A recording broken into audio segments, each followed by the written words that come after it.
Hi, you have tuned in to the Raging Aggron channel, and I'm your host, Djingis. So in this video we're gonna go through the Minneapolis Manetrics in the Melee division in Sun Conference, Pokemon Winter League. And this is a team that I know went through a lot of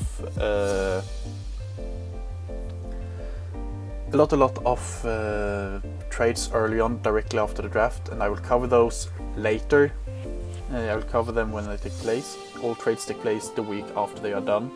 So this is the team we will have for week 1. Then I will discuss all the trades in a video after week 1 battles are done. So you all should know that. This is not Torrent Greninja. This is, well, it can be Torrent, but this is a Protein Greninja. This SKP that is a tier 1. It's a very scary Pokemon to deal with, but at the same time it will have 4 moves, and most of the time you can predict what 4 moves it will bring because they are good against your team, and then you just have to prep for those 4 typings. And if you have a Scarfer, you will outspeed Greninja. So I mean, Greninja is very scary, but at the same time you can deal with it pretty well if you predict it right.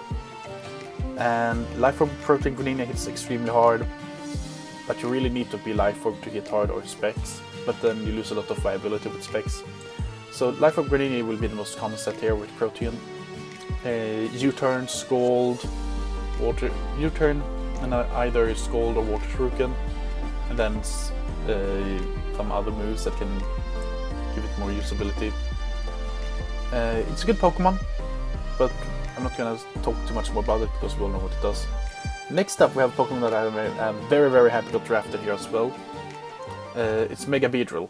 So this is a Pokemon that just I mean, first off, it's base 145 speed, base 150 attack, and has adaptability.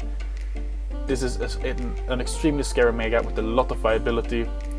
And Fellsting got a boost in this gen, so every time you knock out the opposing Pokemon, you will get +3 attack.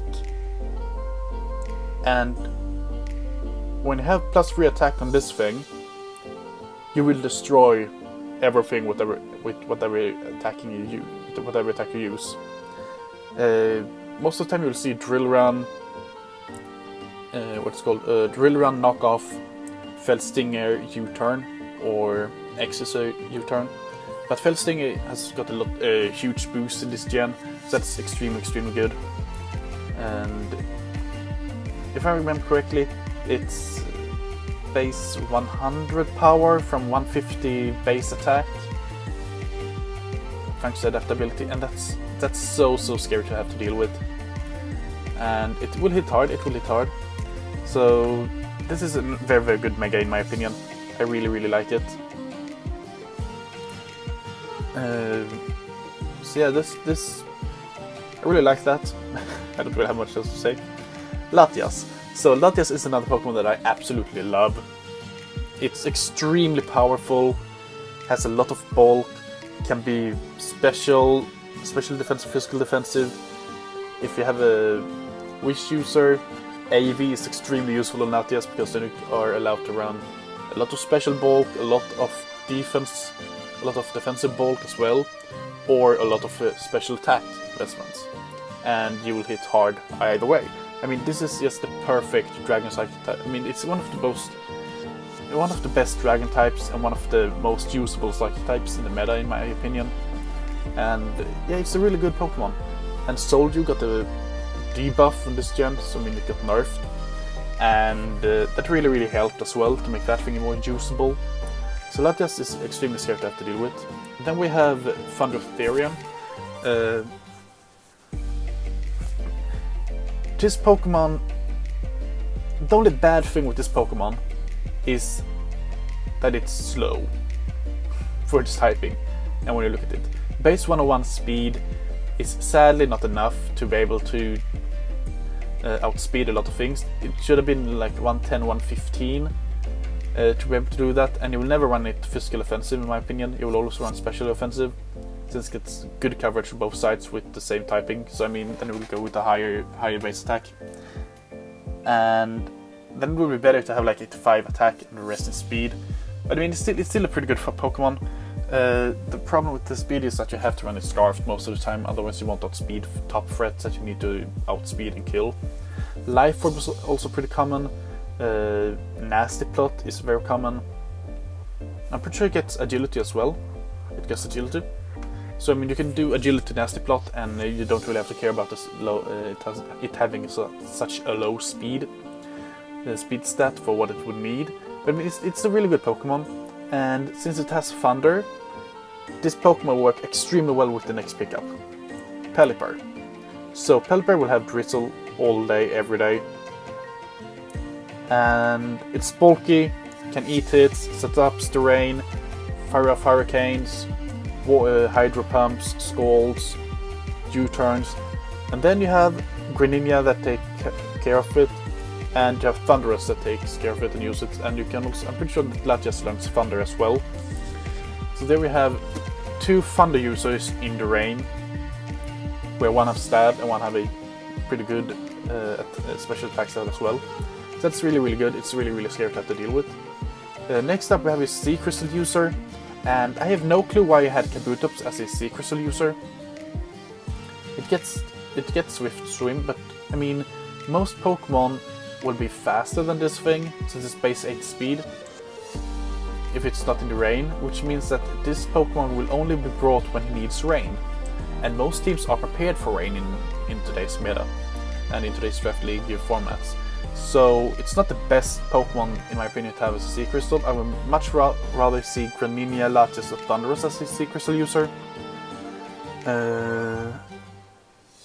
But this is a Sea Crystal user, and I have no clue how he fought. Actually, I mean, it would be interesting to see it as a Sea Crystal user. Swift Swim, Choice Banded Swift Swim is extremely scary to have to deal with. Choice Band, Life Orb Swift Swim is also very scary. So that's a good Pokemon to have. Then we have Quillfish. Quillfish, we all know how bulky Quillfish can be, but at the same time it gets absolutely destroyed by psychic types, and it doesn't really have the best switch of psychic types except for Latias. So that's kind of sad for his team. So Quillfish doesn't really fit in his team, and he already has a great poison type, and the water typing doesn't really help him, in my opinion, because he covers ground and fire already, in my opinion. So yeah, that's all I really have to say about Quillfish. Toxic Spikes is very good to have in this Pokemon though. Can be good to have in mind. Then we have Livani, a Stick Web user. Other than that, I don't really know what it does. Maybe hit hard with that attack, it's kinda fast as well. But this will be a Stick Web user most of the time. I don't really have to say anything else. Mimikyu is a very good Pokemon to have. It can be extremely bulky that this guy's letting set up Sword Stance without getting killed. And when it has a knockoff under Sticker Webs, Mimikyu can destroy everything. It's extremely scary, and you have to be very cautious about it. This is a win con in every single match that you bring Sticker Webs. It might be a win con even without the Sticker Webs, but then he has better opportunities in that. Next up we have Roserade, extremely specially defensive. Pretty good defense as well, but the defense and the HP stat could have been a lot higher. Or not a lot higher, but the HP stat could have been a lot higher, maybe 85, and the defense could have been 75, and that would have helped it so much. Natural Cure and Toxic Resistance is extremely good to have on a team to have a Status Absorber. And I really like this pick. It's fast, it hits hard, Grass Poison will take care of a lot of things. You just need to take care of the Psychic types. Then we have Togedemaru. Togedemaru is extremely bulky, even though Electric Steel doesn't really suit it, and it doesn't work on this team at all, in my opinion. It would need to be a little bit fast for it to work. Iron Barbs is a nice defensive ability. Together with Rocky Helmet, you can really do a lot of damage to anything. The problem is that it's Quad Earthquake, no, Quad Ground weakness, Fire weakness, Fighting weakness, and something else. So I mean, the three typings that's three most offensive typings, it's super effective on it, and it doesn't have the great defenses. I mean, the great regular defense, or it has pretty okay special defense, but it could still be usable. It could be really fun to see. And last but not least, so his team overall, we have I can see a pretty good rain team out of this. I know that this changed a lot of his team in free agent directly after the draft, but I will have to we will see in the trade video after that. So this is all for me. My name is Djingis, and I will see you next time.